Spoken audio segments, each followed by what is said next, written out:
তো ওই হাদিসে বলা হলো যে মানুষের দোয়া কবুল হয় দুই সময়ে, এক শেষ রাতে, দুই সলাতের পরে। সলাতের পরে কথাটা বুঝাতে গিয়ে আবার দুইটা হাদিস পড়া হলো। সম্মানিত দিনী ভাই বোন, বলছিলাম রাতের সলাত। আবু হুরায়রা রাদিয়াল্লাহু তাআলা আনহু বলেন, রাসূল সাল্লাল্লাহু আলাইহি সাল্লাম বলেছেন, ইয়ানজুলু রাব্বুনা তাআলা ইলা সামাই দুনিয়া হিনা ইয়াবকা সুলুসুল আখিরাহ। রাতের যখন 3 ভাগের 2 ভাগ পার হয়ে যায়, 1 ভাগ বাকি থাকে, তখন আল্লাহ সপ্তম আকাশ থেকে প্রথম আকাশে নেমে আসেন। আল্লাহ নিজে আমার সাথে আর আপনার সাথে কথা বলার জন্য। এত বড় স্রষ্টা সপ্তম আকাশ থেকে নেমে এসেছেন প্রথম আকাশে শুধু আমার আর আপনার জন্য। গরু ছাগলের তো জাহান্নাম জান্নাত নেই, ওদের আর এসে কি হবে? পশু প্রাণী কুকুর শ্রীগালের তো জাহান্নাম জান্নাত নাই, বিচারের মাঠে বিচার শেষ। তো নেমে এসে আল্লাহ বলেন, মাইয়া দুনি ফাস্তা জিবালাহ, কেউ আমাকে কিছু বলে কি? তোমরা কিছু বলছো আমাকে, বলো, আমি শুনবো। মায়াসুলিন ফাতিহ, তোমরা কিছু চাও, চাও দিব। মায়াস্তাগফিরিন ফাগফিরলাহ, কেউ ক্ষমা চাও, পাপ হয়েছে ক্ষমা চাও, তো বলো আমি ক্ষমা করে দেব। তার নাম আজিজ, পরাক্রমশালী। তার নাম গাফফার, বড় ক্ষমাশীল। কোন কাজ তার কাছে কঠিন নয়, সবটাই পারে। ফাআলুল লিমা ইউরিদ, যা ইচ্ছা তাই করতে পারে। পরাক্রমশালী, তাকে কেউ ঠেকাতে পারে না। যখন আল্লাহ বলছেন ঈসা আলাইহিস সালামকে, তুমি কি মানুষকে বলেছিলে যে আমি ঈসা, আমাকে আমার ইবাদত করো? যে না, তা আমি তা বলবো কেন? আমি যতদিন ছিলাম তা আপনার সামনেই ছিলাম, আর আমি চলে আসার পরে মানুষ কি করেছে সেটা তো আমি জানি না, আপনি জানেন। শোনেন, ঈসা আলাইহিস সালাম বলছেন, শোনেন, ইনতুয়াজ্জিবুহুম ফাইন্নাহুম ইবাদুক, ওদের যদি শাস্তি দেন দেন, তারা আপনার বান্দা, দিলে আমার কি আছে? ওয়াইন তাগফির লাহুম ফাইন্নাকা আনতাল আজিজুল হাকিম, আর তুমি যদি ক্ষমা করো তো তুমি পরাক্রমশালী, প্রজ্ঞাময়। আরে ফেরাউনকে ক্ষমা করলে কেউ বিচার করতে পারবে না? ফেরাউনকে ক্ষমা হবে কেন? এ কথা কেউ বলতে পারে না। তো এই আয়াতটা আমাদের নবী একদিন এশার সালাতের পরে শুরু করে ভোর পর্যন্ত পড়েছিলেন, একটাই আয়াত, ইন তুআযিবহুম ফাইন্নাহুম ইবাদুকা, যদি ওদের শাস্তি দেন দেন, আপনি আপনার দাস দিবেন, দাস দাসীর শাস্তি দেবেন, আমার কি করার আছে, দেন। ওয়াইন তাগফির লাহুম ফাইন্নাকা আনতাল আজিজুল হাকিম, আর যদি তুমি ওদের ক্ষমা করো তো তুমি পরাক্রমশালী, কেউ বিচার করতে পারবে না। দুনিয়াতে যত বড় বড় পাপী আছে সবকে যদি ক্ষমা করে দাও, কেউ বলতে পারবে না হ্যাঁ ক্ষমা পাবে কেন, এটা বলার ক্ষমতা কারো নেই। তাহলে ও পারে, ও প্রত্যেক রাতে শেষে নেমে আসেন আমার আপনার সাথে কথা বলার জন্য।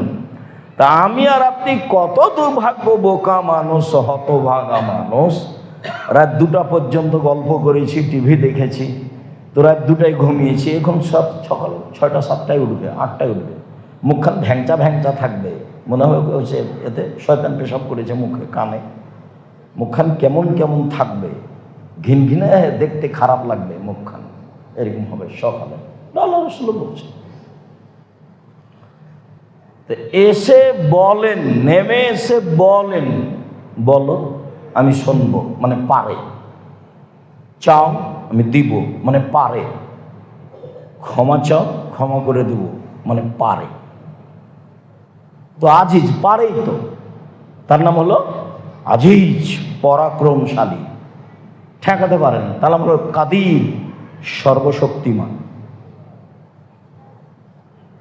কোন পাপ নিয়ে তার চিন্তা ভাবনা নেই যে কেমনে ক্ষমা হবে। আল্লাহ বলছেন, আদমের ছেলে মেয়ে শোনো, মা দাওয়াতানি ও রাজাওতানি, তুমি যেভাবে ডাকো আমি সেভাবে থাকি, তুমি যেভাবে বলো আমি সেভাবে শুনি। তুমি যেভাবে ডাকো আমি সেভাবে থাকি, তুমি যেভাবে বলো আমি সেভাবে শুনি। অলা উবালি, আমি পরোয়া করি না তুমি কত বড় পাপী, আমি পরোয়া করি না তুমি কত বড় পাপী, আমি পরোয়া করি না তুমি কত বড় পাপী। তুমি ক্ষমা চাইলে আমি ক্ষমা করে দিই, আমি ভাবি না তুমি কত বড় পাপী। বললেই আছে। আবার বলছেন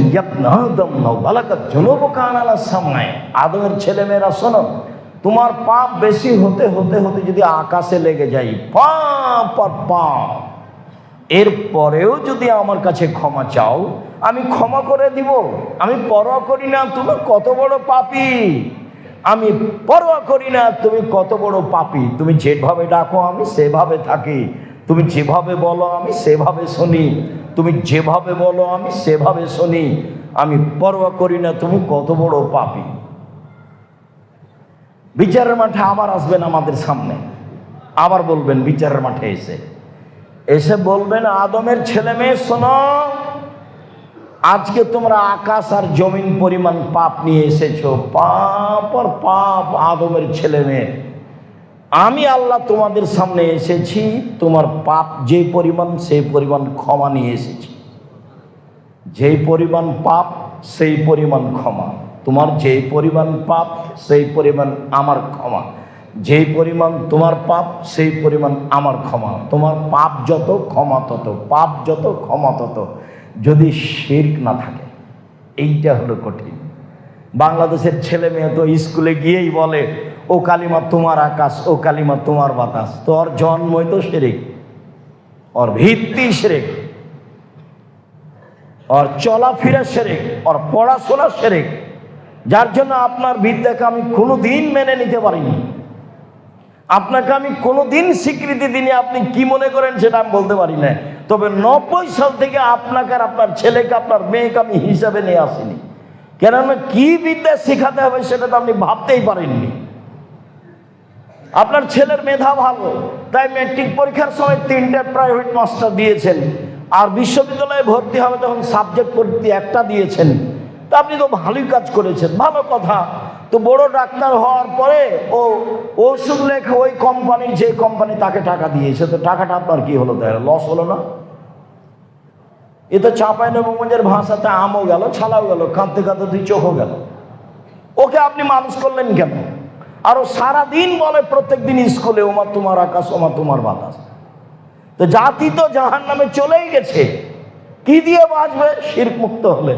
তো জাতিকে শিরক মুক্ত করার জন্য ছেলে মানুষ করেন, জাতিকে বিদআত মুক্ত করার জন্য ছেলে মানুষ করেন, জাতিকে পরকালমুখী করার জন্য ছেলে মানুষ করেন। কি খামাখা আপনি বুঝাতে চাচ্ছেন?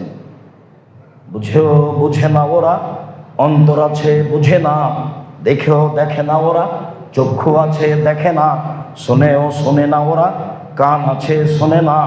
উলাইকা কাল আনাম, তারা পশু প্রাণীর মতো, তারা গরু ছাগলের মতো, তারা কুকুর শিরকের মতো। বালু মাজাল, বরং তার চেয়ে খারাপ, কুকুর শিরকের চেয়ে খারাপ।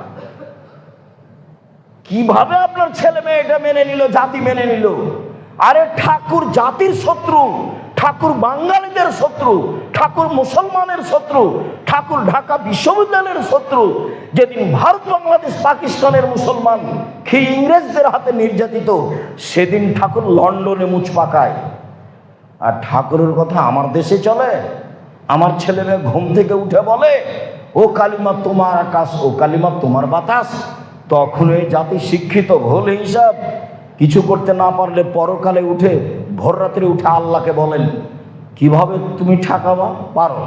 তুমি যে বলছো যে আমাকে বলো, এই যে বললাম তোমাকে, ঠেকাও। তুমি এদেশের শিরক ঠেকাও।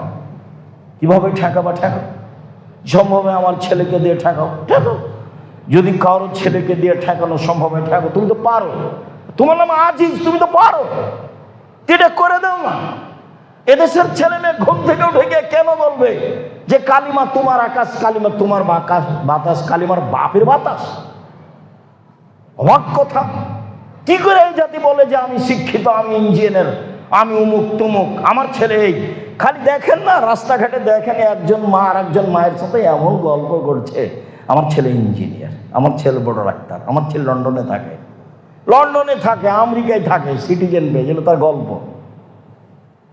তো সিটিজেন পেয়েছে, কি হয়েছে? এখন আমি আছি পিছে, আর ওই ছেলে, যে ছেলে সিটিজেন পেয়েছে, ও আছে আমার আগে। তো এখন বাড়িতে ঢুকছে, তো বাড়ি থেকে ছেলে বের হচ্ছে, ছেলে তখন বলছে গুড মর্নিং। তো বাপু বলল গুড মর্নিং। তো এখন আমি খেতে বসে আমি আর কি বলি বলেন? আমি তখন বললাম প্রথম কথা, দেখেন এদেশে ধর্ম বিক্রি করতে আসিনি, এদেশে টাকা ইনকাম করতে এসেছি, ধর্ম বিক্রি করতে আসিনি। বলেন এবার বাপ বেটা কয়েক কোটি গুড মর্নিং এক পাল্লায় দেন, আর আসসালামু আলাইকুম এক পাল্লায় দেন, দেখি তো কি হয়। যদি সারা বাংলাদেশের মানুষ, সারা পৃথিবীর মানুষ মরা পর্যন্ত সবাই যদি বলে গুড মর্নিং সকালে বিকালে, তাহলে এতে এক নেকি হবে কি? এটা কি কি বুঝাচ্ছেন আপনি ছেলে মেয়েকে? আপনিই বা কি শিখলেন, আর আপনার ছেলে মেয়ে বা কি শিখলো? মানে আমি হিসাবে আনতে পারি না। আপনাকে দেখলে ওই সময় আমি সব ভুলে গিয়ে শুধু তখন আপনার সাথেই থাকি, আমি আর তখন হিসাবে আনতে পারি না। শেষে তখন নিরুপায় হয়ে বলি যে আপনারা বাপ বেটার অবস্থা হলো এই, ওই যে পড়েছিলেন যখন মনে আছে বললেই ধরা পড়বে, মাঝি চাঁদ কেন বাড়ে কমে রে, তাকে আমি বলতে পারি কেন বাড়ে কেন কমে, তাহলে দেখি তোর জীবন চারায় নাই মিছে। মাঝি এটা বলতে পারিস না? আমি পারি না ওগুলো। দেখি তোর জীবন আটা নাই মিছে। মাঝি এটা বলতে পারিস না? আমি ওগুলো জানি না। মাঝি দেখি তোর জীবন 12 আনাই মিছে। এই পর্যন্ত যেতেই বাতাস উঠেছে, নৌকা হিলে উঠেছে। তখন মাঝি বলছে বাবু সাঁতার জানো বাবু? তখন বাবু বলছে না রে মাঝি, না আমি তো সাঁতার জানি না। তখন মাঝি বলছে বাবু এবার দেখি তোর জীবন 16 আনাই মিছে। তো বাপ বেটার জীবন 16 আনাই মিছে আপনি ধরতে পারেননি। এই জীবনে কি হবে আপনার, কি করতে পারেন জাতির? সম্মানিত দিনী ভাই বোন, ভোর রাত্রে উঠে আল্লাহকে বলেন কিছু একটা করে দিতেই হবে। ও তো শোনার জন্য নেমে এসেছেন। সম্মানিত দিনী ভাই বোন, রাসূল সাল্লাল্লাহু আলাইহি ওয়াসাল্লাম বলেন ইন্না ফিল লাইলি লাসাআতান, শেষ রাতে একটা সময় আছে, লা ইয়াফিকুল আবদুল মুসলিম, যে কোনো পুরুষ নারী ওই সময়ের মুখামুখি হয়, মানে ওই সময় আল্লাহকে কিছু বলে। খায়রান মিন আমরি দুনিয়া ওয়াল আখিরা, ইহকালের কল্যাণ পরকালের কল্যাণ, ইহকালের কল্যাণ পরকালের কল্যাণ, ইহকাল পরকালের যে কোনো কল্যাণ চাইবে আল্লাহ তাকে দিবেনি, দিবেই। সেই সময়টা হলো রাতের 3 ভাগের 2 ভাগ পার হওয়ার পরে, সেটা ধরতে হবে। তাহলে মুআয ইবনে জাবাল রাদিয়াল্লাহু তাআলা আনহু বলেন রাসূল সাল্লাল্লাহু আলাইহি সাল্লাম বলেছেন, কেউ যদি রাতে ঘুমায় ওযু করে ঘুমায়, এটার একটা ভিন্ন ক্ষমতা, ভিন্ন পদ্ধতি। ওযু করে ঘুমায়, ফায়াতাহরা মিনাল লাইলি, তারপর শেষ রাতে উঠে আল্লাহকে বলে, যা বলবে সেটা গ্রহণ হবে। তাহলে এটা আর একটা পদ্ধতি হলো, ঘুমানোর সময় ওই ওযু করে ঘুমাতে হবে, ডান কাতে ঘুমাতে হবে, দোয়া পড়ে ঘুমাতে হবে। এর নাম ইসলাম। 1 গ্লাস পানি পান করলে 5টা বিধান লাগে। একটা মানুষ দিয়ে চলে, তার নাম মুহাম্মদ সাল্লাল্লাহু আলাইহি সাল্লাম। পৃথিবীর কোনো মানুষ দিয়ে ধর্ম চলে না, পীর দিয়ে চলে না, মাযহাব দিয়ে চলে না, বুজুর্গানে দিন দিয়ে চলে না। মাত্র একটা মানুষ দিয়ে ধর্ম চলে, যার নাম মুহাম্মদ সাল্লাল্লাহু আলাইহি সাল্লাম। 1 গ্লাস পানি পান করলে 5টা বিধান লাগে, তার নাম ধর্ম, তার নাম মুহাম্মদ সাল্লাল্লাহু আলাইহি সাল্লাম। শোয়ার পদ্ধতি আছে, উঠার পদ্ধতি আছে, দোয়া আছে। রাতে যদি খারাপ স্বপ্ন দেখে তাহলে তার পদ্ধতি আছে। বাম দিকে থুথু ফেলতে হবে, শার্ট পরিবর্তন করতে হবে, উঠে ওযু করে 2 রাকাত সালাত আদায় করতে হবে। খারাপ স্বপ্ন হলে কাউকে বলা হবে না, ভালো স্বপ্ন হলে কাউকে বলা যায়। কত নিয়ম দিয়ে ঘেরা। আর আপনি মনে করলেন ধর্ম পীর দিয়ে চলে? এটা হয়? বুজুর্গানের দিন দিয়ে চলেছি না? কি বলতে চান শেষ রাতে বলতে অভ্যাসী হতে হবে। সম্মানিত দিনী ভাই, আবু হুরায়রা রাদিয়াল্লাহু তাআলা আনহু বলেন, মানুষ যখন ঘুমায় তখন শয়তান ইয়াকিদু আলা কাফিয়াতে রাসি সালাসা ওয়াকাতিন, মানুষের মাথায় শয়তান 3টে গিরা লাগায়, চুল থাকার না থাকে। পুরুষ নারী যখন ঘুমায় তখন তার মাথায় চুলে 3টে গিরা লাগায়, ওয়াজরুবু আলাইহা, আর ওই গিরার উপরে এভাবে থাবা মারে আর বলে আলাইকা লাইলুন তাবিল, লম্বা রাত ঘুমাও, লম্বা রাত ঘুমাও, লম্বা রাত ঘুমাও। ফাইনিস্তাইকাজা, কেউ যদি এখন উঠে সুমা যাকার আল্লাহ, দোয়া পড়ে, ইনহাল্লাত, একটা গিরা খুলে গেছে। ফাইন তাওয়াদ্দা ইনহাল্লাত উকদা, যদি ওযু করে তা আর একটা খুলে গেছে। ফাইন সাল্লাহ ইনহাল্লাত উকদা, যদি সালাত আদায় করে তাহলে আর একটা খুলে গেছে। 3টে গিরা খুলে গেল, আমাকে কষ্ট করে খোলা লাগলো না, এমন পাওয়ার। আমি খালি উঠে সব বলেছি আলহামদুলিল্লাহিল্লাযী আহয়ানা বাদানা মাতানা ওয়া ইলাইহিন নুশুর, একটা খুলে গেছে। আমি ওযু করেছি আর একটা খুলে গেছে, আমি সালাত আদায় করেছি আর একটা খুলে গেছে। এখন একবারে খুব সুন্দরভাবে সকাল করবে, যা বলবে সেটা গ্রহণ হবে। ওইলে এমনটা যদি না হয় তাহলে ও সকাল করবে একবারে অলস মনে, কেমন কেমন চেহারায়, ঘৃণিত চেহারায়, আঁকা বাঁকা চেহারায়, আর দেখতেই তাকে কেমন লাগবে। 7টা-8টার সময় ঘুম থেকে উঠছে, এই হলো অবস্থা। কেন? তার মুখে এবং তার কানে শয়তান পেশাব করে দিয়েছে। এই জন্য খুব সাবধান, কি বলতে চান শেষ রাতে বলতে শিখতে হবে। আল্লাহুম্মা সাল্লি আলাইহি আল্লাহুম্মা বারিক আলাইহি।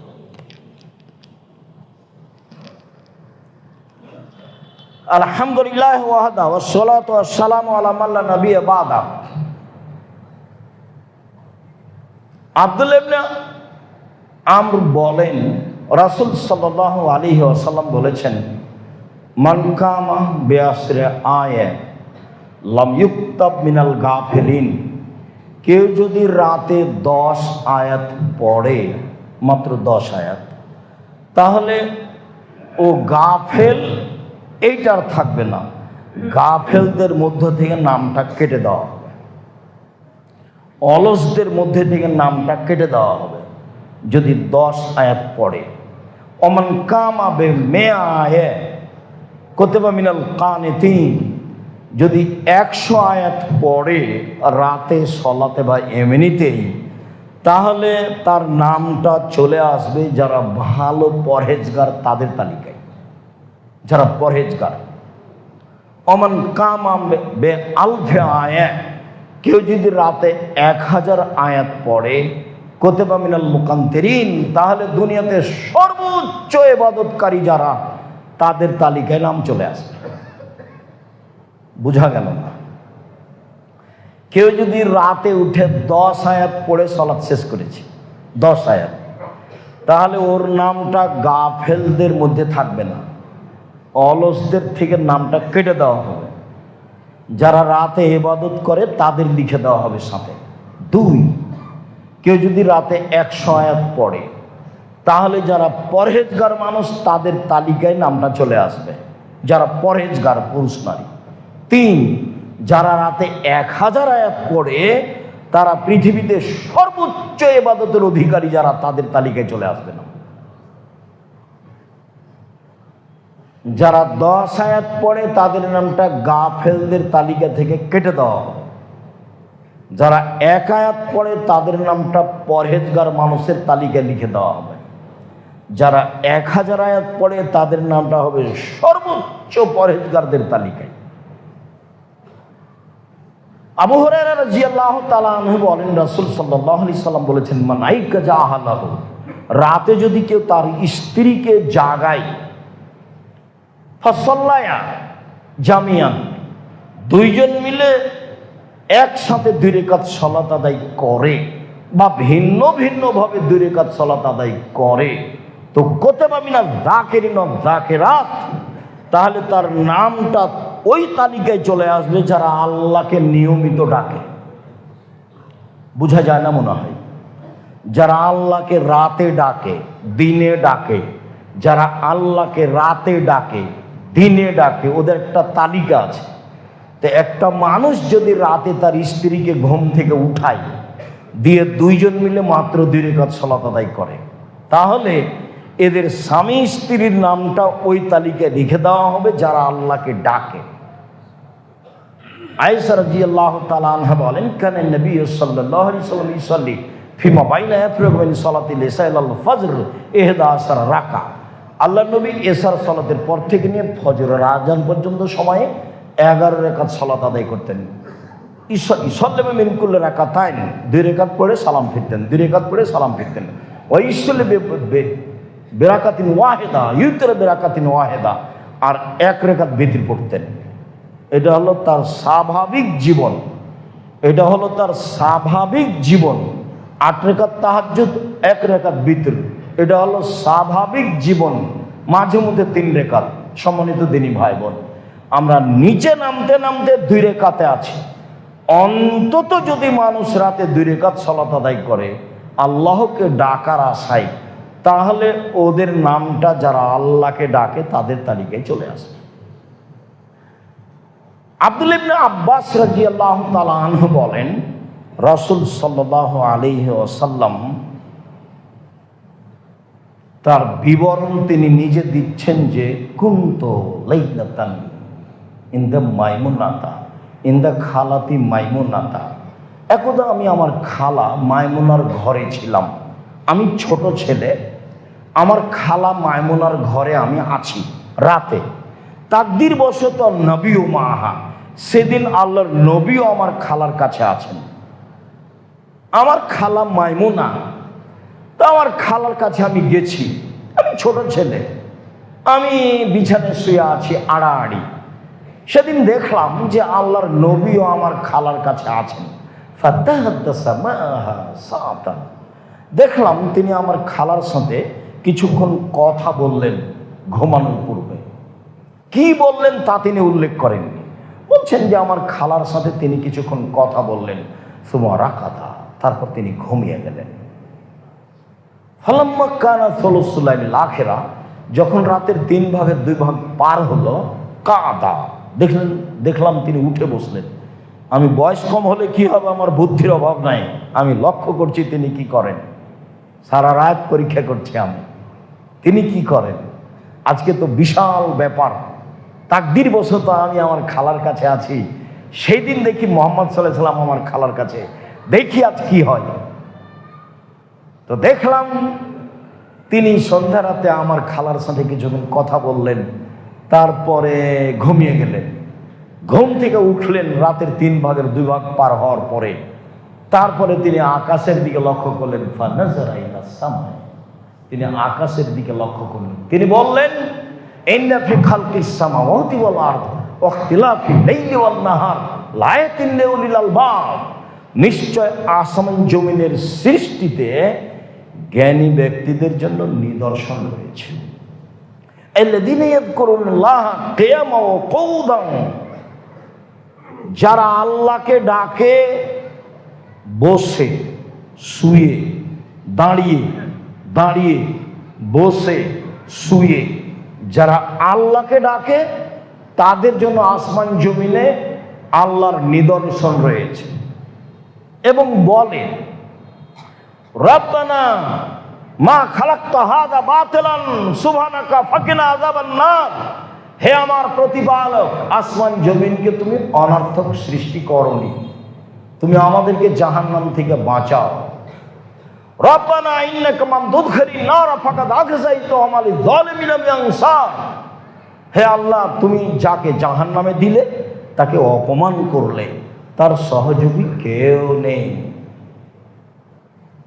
রব্বানা ইন্নানা সামিনা মুনাদি ইউনাদি লিল ঈমান, শুনলাম তুমি বলছো যে ঈমান আনো, শুনলাম তুমি বলছো যে ঈমান আনো, এই যে ফাআমান্না, ঈমান আনলাম, যেহেতু ঈমান আনলাম, ফাগফির লানা যুনুবানা ওয়া কাফফির আন্না সাইয়্যাতিনা ওয়া তাওফানা মা'আল আবরার, পাপ ক্ষমা করে দাও,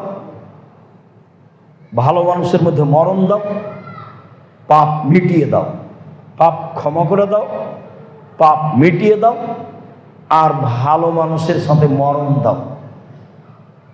রব্বানা ওয়াতিনা মা ওয়া'আদতানা আলা রাসূলিকা ওয়া লা তুখজিনা ইয়াওমাল কিয়ামা ইন্নাকা লা তুখলিফুল মিয়াদ। নবী রাসূল দিয়ে যে ওয়াদা করেছো সেটা পূর্ণ করে দাও। নবী দিয়ে যেটা ওয়াদা করেছো যে আমার কাছে বললে আমি জাহান্নাম থেকে বাঁচিয়ে নেব, এটা তো নবী বলেছে, বাঁচিয়ে দাও। নবীর সাথ দিয়ে, নবীর মাধ্যম দিয়ে যেটা ওয়াদা করেছে আমাদের সাথে সেটা দিয়ে দাও, দিয়ে দাও।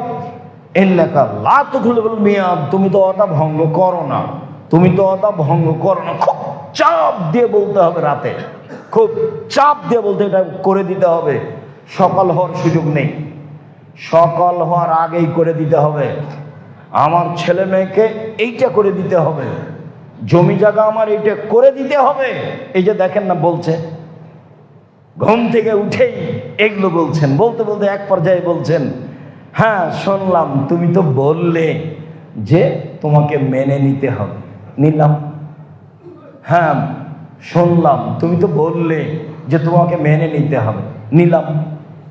যেহেতু নিলাম, কাজে একটা কথা শোনো, পাপ ক্ষমা করে দাও, আর একটা পাপ মিটিয়ে দাও, আর একটা ভালো মানুষের সাথে দাও, আরেকটা তুমি তোমার নবীদের সাথে যেটা ওয়াদা করেছে যে আমরাকে দিবা, নবীরা বলেছেন আমাদেরকে, সেটা করে দাও, সেটা করে দাও, করতেই হবে। আরো বলছি, ওয়াদা খেলাপ করো না, ওয়াদা খেলাপ করো না। তুমি তো পারো করতে, যা নবীর মুখ দিয়ে বলে নিয়েছে সেটা করে দাও।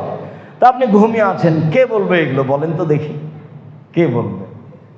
আল্লাহ নিজে বলছেন বলো আমি শুনবো, চাও আমি দিব, আর ক্ষমা চাও আমি ক্ষমা করে দিব। আর এখন নবী বলছেন যেগুলো কোরআন মাজিদের আয়াত। দেখলাম মুহাম্মদ সাল্লাল্লাহু আলাইহি ওয়াসাল্লাম এইগুলি বললেন। সম্মানিত দিনী ভাই বোন, আব্দুল্লাহ ইবনে আব্বাস রাদিয়াল্লাহু তাআলা আনহু বলেন, রাসূল সাল্লাল্লাহু আলাইহি সাল্লাম একদিন রাতে উঠলেন। এটাও তার বর্ণনা, আগেরটা তার বর্ণনা। এবার খালার সাথে কথা সম্পৃক্ত নয়। এবার তিনি বলছেন, তিনি রাতে তাহাজ্জুদের জন্য উঠলেন। তিনি আকাশের দিকে লক্ষ্য করে বলছেন, আল্লাহুম্মা রাব্বানা লাকাল হামদ, হে আল্লাহ তোমার প্রশংসা। আল্লাহুম্মা রাব্বানা লাকাল হামদ, হে আল্লাহ তোমার প্রশংসা। আকাশ জমিনে যা কিছু আছে সব কিছুর মালিক তুমি। আনতা মালিকুস সামাওয়াতি ওয়াল আরদি ওয়া মান ফিহিন্না, আকাশ জমিনের মধ্যে যা কিছু আছে, আকাশ জমিন সহ সবার মালিক তুমি। আনতা নূরুস সামাওয়াতি ওয়াল আরদি ওয়া মান ফিহিন্না, আসমান জমিন এবং এর মধ্যে যা কিছু আছে তার আলো তুমি। রব্বানা লাকাল হামদ, হে আল্লাহ তোমার প্রশংসা। ওয়াদাকাল হাক্ক, তোমার ওয়াদা সত্য। ও লিকাউকা হাক্কুন, বিচারের মাঠে তোমার সাক্ষাৎ সত্য। ও কাউলুকা হাক্কুন, তোমার কথা সত্য। অল জান্নাতু হাক্কুন, জান্নাত সত্য। ও নার হাক্কুন, জাহান্নাম সত্য। ও নবিউল হাক্কুন, নবীগণ সত্য। ও মুহাম্মাদুল হাক্কুন, মুহাম্মদ সত্য। ও সাআতু হাক্কুন, কিয়ামত সত্য। আল্লাহুম্মা লাকা আসলামতু, হে আল্লাহ আমি তোমাকে মেনে নিলাম। অবেকা আমান্ত, আমি তোমাকে বিশ্বাস করলাম। ওয়ালাইকা তাওয়াক্কালতু, তোমার উপরে আমি ভরসা করলাম। অবেকা আনাব্ত, আমি তোমার দিকে অভিমুখী হলাম। অবেকা খাসান্ত, সব সমস্যা তোমাকে দিয়ে মোকাবেলা করলাম। ওয়া ইলাইকা হাকামত, তোমাকে বিচারক বলে মেনে নিলাম। রব্বানা, হে আমাদের প্রতিপালক, ফাগফির মা কাদ্দামত ওয়া মা আখারত, আগে যা করেছি ক্ষমা করে দাও, পরে যা করেছি তা ক্ষমা করে দাও। ও আলান্ত, প্রকাশ্যে যা করেছি ক্ষমা করে দাও। ও আসরারত, গোপনে যা করেছি ক্ষমা করে দাও। ওমান তাআলামু বিহি মিন্নি, আমি জানি না তুমি জানো, সেটা ক্ষমা করে দাও। কবে কোন পাপ করেছি সেগুলো জানি, সেগুলো আর জানা নেই, ক্ষমা করে দাও। আগে করেছি, ক্ষমা করে দাও। পরে করেছি, ক্ষমা করে দাও।